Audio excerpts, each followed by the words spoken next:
I'm Daniel, and this is the story of Mary and Joseph. The birth of Joseph, of Jesus, took place like this. His mother, Mary, was engaged to be married to Joseph. Before they came to the marriage bed, Joseph discovered she was pregnant. It was by the Holy Spirit, but he didn't know that. Joseph, humiliated but noble, determined to take care of things quietly so Mary would not be disgraced. While he was trying to figure a way out, he had a dream. God's angel spoke to him in the dream. Joseph, son of David, don't hesitate to get married. Mary's pregnancy is spirit conceived. God's Holy Spirit has made her pregnant. She will bring a son to birth, and when she does, you, Joseph, will name him Jesus, God saves, because he will save his people from their sins. This will bring the prophet's early sermon to fulfillment. Watch for this: a virgin will get pregnant and bear a son. They will name him Emmanuel, which means God is with us. Then Joseph woke up. He did exactly what God's angel commanded him in the dream. He married Mary. But he did not consummate the marriage until she had a baby. He named the baby Jesus. After Jesus was born in Bethlehem village, Judah territory, this was during Herod's kingship, a band of scholars arrived in Jerusalem from the east.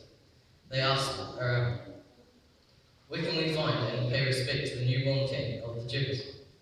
We observed a star in the eastern sky that signaled his birth. We're on pilgrimage to worship him." When word of the inquiry got to Herod, he was terrified, and not Herod alone, but most of Jerusalem as well. Herod lost no time. He gathered all the high priests and religious scholars in the city together and asked, "Where is the Messiah supposed to be born?" They told him, "Bethlehem, Judah territory." The prophet Micah wrote it plainly.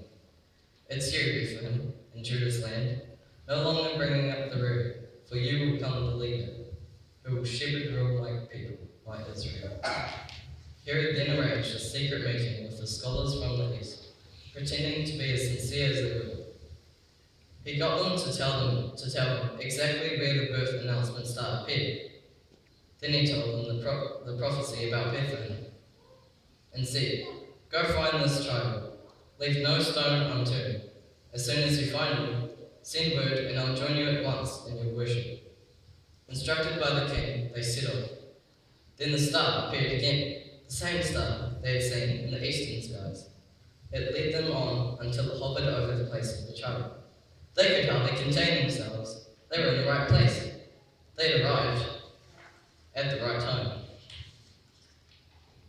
They entered the house and saw the child in the arms of Mary, his mother. Overcome, they kneeled and worshipped him. Then they opened their luggage and presented gifts: gold, frankincense, myrrh. In a dream, they were warned not to report back to Herod. So they worked out another route, left the territory without being seen, and returned to their own country. After the scholars were gone, God's angel showed up again in Joseph's dream and commanded, "Get up, take the child and his mother and flee to Egypt. Stay until further notice.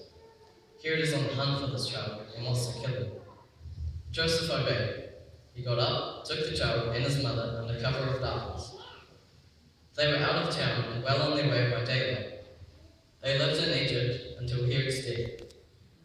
This Egyptian exile fulfilled what Hosea had preached: "I called my son out of Egypt." Herod, when he realized that the scholars had tricked him, flew into a rage. He commanded the murder of every little boy by 2 years old and under who lived in Bethlehem and its surrounding hills. He determined the age from information he had gone from the scholars. Later, when Herod died, God's angel appeared in a dream to Joseph in Egypt. "Up, take the child and his mother and return to Israel. All those out to murder the child are dead." Joseph obeyed. He got up, took the child and his mother, and re-entered Israel.